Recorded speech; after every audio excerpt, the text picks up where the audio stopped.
Un altoi de Starkinson, anul 2, după cum vedeți că această rană, calusarea a fost una optimă.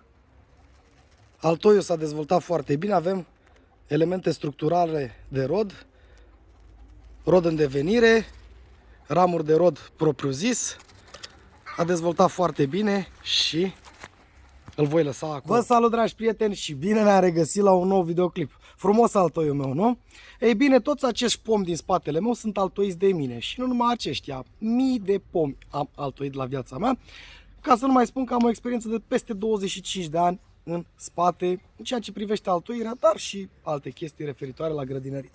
Pentru cei care deja mă cunoașteți, știți că promovez pe acest canal un stil de viață natural, un stil de viață la țară. Vin în sprijinul celor care nu cunosc anumite aspecte, încerc să explic pe înțelesul tuturor cum anume să ai grijă de grădina ta, de pomii tăi, într-un mod cât mai natural, cât mai sănătos, așa cum a lăsat Dumnezeu pe acest pământ și așa cum noi, oamenii, ar trebui să facem. Și în materialul de azi o să discutăm despre altoirea pomilor fructiferi și în special despre perioada optimă de altoire a pomilor fructiferi, deoarece am primit foarte multe întrebări în ultimul timp pe această temă. Chiar dacă am mai făcut materiale, o să revin oarecum și o să mai dau câteva detalii din când în când, pentru că algoritmul YouTube nu va promova niciodată videoclipurile vechi și va vrea ceea ce este nou. Iar pentru unii dintre dumneavoastră care ați avut bunăvoința și plăcerea să vă abonați la acest canal, să activați și acel clopoțel acolo, poate că nu au ajuns decât materiale foarte recente și din această cauză azi răspundem la întrebarea: când este cel mai bine să altoim? Care este perioada optimă? Și pentru a răspunde la această întrebare trebuie să discutăm puțin despre altoire pe scurt. Nu vreau să fac un material foarte lung. Există două tipuri de altoire. Altoirile în repausul vegetativ, impropriu spus, și altoirile în verde. Altoirile în repausul vegetativ se fac atunci când pomii sunt în repaus vegetativ, iar altoirile în verde se fac atunci când pomii sunt în vegetație. Și aici întâlnim anumite perioade. Dar cel mai important și cele mai multe altoiri se fac atunci când pomii sunt în repausul vegetativ. De ce spun că este impropriu spus astfel? Deoarece altoirea optimă se va face exact atunci când se dă startul la pornirea sevei către coronament. Ei bine, acest lucru se întâmplă în special atunci când solul începe să se încălzească, când incidența razelor solare pică asupra pomului și începe să-l încălzească. Dacă aș putea spune, atunci când ziua sunt temperaturi predominant pozitive, iar noaptea doar uneori mai întâlnim temperaturi negative. Pe scurt, pomii intră în repaus vegetativ. În funcție de specie, aceștia intră în repaus vegetativ mai târziu sau mai devreme și vor porni în vegetație mai târziu sau mai devreme. Dar nu numai specia este un factor determinant în pornirea în vegetație a pomilor, ci totodată putem vorbi de climă și aici detaliem. Într-o climă cu influențe mediteraneene, cum este în țara noastră, de exemplu, partea Gorjului, partea Mehedințului, partea Timișoarei, Aradei și așa mai departe, acolo startul pomilor în vegetație, indiferent de specia acestora, va fi oarecum mai rapidă decât în partea de nord a țării, zona Bucovina, unde avem o influență baltică, este puțin mai rece. Și aici vorbim de influențele climatice. În afară de aceste influențe climatice, pomii mai pot porni în vegetație mai devreme sau mai târziu în funcție de altitudinea la care sunt aceștia.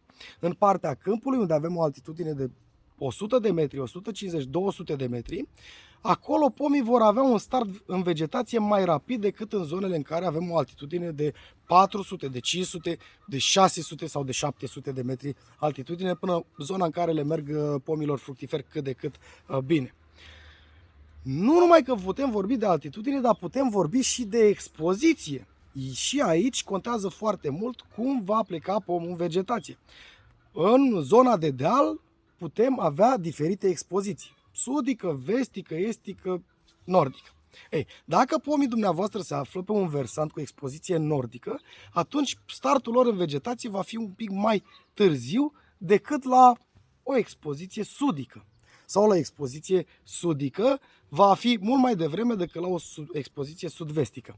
Așa, ca o paranteză, cele mai călduroase expoziții sunt în felul următor. Începem pe locul 1 este sudul, expoziția sudică, după aceea vine expoziția vestică, după aceea expoziția estică și după aceea expoziția nordică. Și transferul sud-vest, nord-est și așa mai departe. Acest lucru se datorează incidenței razelor solare, plimbării soarelui pe bolta cerească. Acum că am lămurit cum pleacă pomii în vegetație, dar mai ales în funcție de speciile care sunt, noi putem porni procesul de altoire. Ei bine, din punctul meu de vedere, cea mai bună perioadă de altoire a pomilor fructifere este începând cu 10 martie și până în 10 aprilie. Deci aceea, din punctul meu de vedere, este optimă. Mare atenție, vorbim despre altoirile în uscat. Indiferent că facem altoire în copulație perfecționată, în despicătură, sub scoarță, sub coajă, cum doriți dumneavoastră, cu burghiu, cu dalta, cu ce doriți, aceasta ar fi perioada optimă de altoire a pomilor fructifere. Acum, dacă ar fi puțin să facem o analogie, ar trebui să ținem cont foarte mult de ce specie altoim. Dar dumneavoastră puteți ține cont și de semnele naturii din jurul dumneavoastră, pentru că vă puteți uita la un pom și zici, o fi plecat, chiar dacă e 15 martie sau 20, o fi plecat, nu o fi plecat în vegetație, chiar dacă sunt pe sud, chiar dacă sunt pe est, ei bine, dumneavoastră urmăriți semnele pe care le lasă natura în jur. Și o să vedeți în felul următor. Sunt specii care pleacă foarte repede în vegetație, cum ar fi zarzărul, cum ar fi corcodușul, cum ar fi piersicul, cum ar fi caisul. Ei, în momentul în care eu aș lua zarzărul sau corcodușul drept etalon, pentru că pe acesta îl găsim de la câmpie până la deal, îl găsim de la expoziție sudică până la nordică, adică acesta îl găsim de la influență mediteraneană până la influență baltică. Deci acesta este omniprezent și este și un bun port altoi pentru prun, pentru cais, pentru piersic, pentru așa mai departe. Ei bine, ne uităm la zarzăr și în momentul în care zarzărul sau corcodușul începe să umfle puțin acel boboc de floare, atunci puteți altoi fără probleme orice specie o aveți în curte. Mai trebuie să țineți cont de înghețurile din noapte. Vă uitați puțin la prognoza meteo pe mai multe zile și vedeți ce se anunță. Să nu vină un ger foarte, peste 3 zile vine un ger de o noapte de minus 7-8 grade. Acest lucru poate influența buna prindere sau nu a altoiului. Dar despre asta o să discutăm în alt material. În schimb, așa cum v-am spus, cea mai bună perioadă aceasta este în primăvară, atunci când startul sevei în pom începe. Pentru că seva, atunci când trece prin vasele conductoare, va ajunge la acea rană pe care o faceți dumneavoastră. Iar imediat sub scoarța, sub coaja pomului, există un spațiu verde, așa cum am explicat de foarte multe ori, și acela se numește calus. Ei bine, acel spațiu verde, în momentul în care dumneavoastră aliniați foarte bine altoiul cu porta altoiul să cadă verdele acela pe verde, vasele conductoare vor lua contact unele cu celelalte, iar acel calus este programat genetic să repare rana pomului. Iar atunci când seva circulă, a început să circule pe acolo, cu siguranță minunea se va întâmpla și veți reuși să altoiți. Mare atenție! Mai bine și este indicat ca porta-altoiul să fie plecat în vegetație și altoiul nu este neapărat nevoie să fie plecat în vegetație.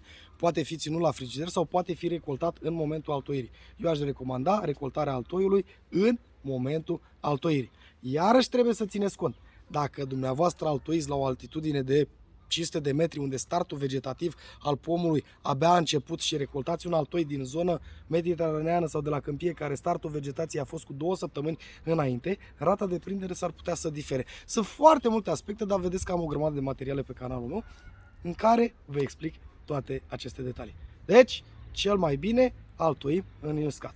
Acum, pe scurt, să vorbiți despre altoirile în verde. Se pot face altoiri în zet, se pot face altoiri în ochi dormind. Perioada optimă de altoire în funcție de specie poate fi începând cu sfârșitul lunii iunie și până undeva aproape de jumătatea lunii august, dar acela este un sistem de altoire foarte greoi, necesită o tehnică specială, necesită o îndemânare mai specială și este cu o rată de prindere puțin mai mică decât altoirea în uscat. Țineți cont de ceea ce v-am spus și sper că am reușit să vă răspund la întrebarea care este perioada cea mai bună de altoire. Iar până la următorul videoclip, eu vă doresc toate cele bune. V-am pupat!